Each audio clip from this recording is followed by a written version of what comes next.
నోటి దురుసున్న పెద్ద మనిషి పక్కింటి అతను పెద్ద దొంగ అని అసత్య ప్రచారం చేశాడు. ఈ ప్రచారాన్ని నమ్మి పోలీసులు అతన్ని అరెస్ట్ చేశారు. అరెస్ట్ చేసి విచారించిన తర్వాత అతను నిర్దోషి అని తేల్చి వదిలేశారు.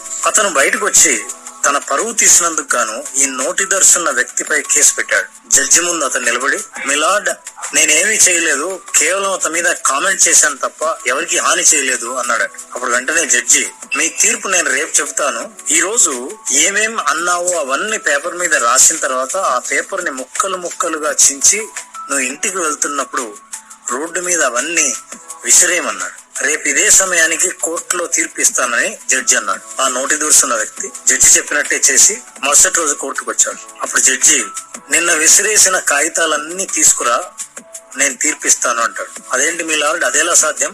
నేను విసిరేసిన కాగితాలు ఎక్కడికెక్కడికో వెళ్ళి ఉంటాయి, వాటన్నిటిని పట్టుకురావడం చాలా కష్టం కదా అంటాడు. అప్పుడు జడ్జి, అలాగే మనం నోటి దురుసుతో మాట్లాడే మాటలు కూడా ప్రచారం జరిగి తిరిగి వాటిని సరిచేయడం అసాధ్యం, అప్పటికే అతని పరువు కూడా పోయి ఉంటుంది కదా అన్నట్టు. ఇలాంటి నోటి దురుసు పెద్ద మనుషులు ప్రతి చోట ఉంటారు. జాగ్రత్త. మాట నోటిలో ఉండి అదుపులో ఉన్నంత వరకే అది మన బానిస. నోరు దాటి వెళ్ళిపోగానే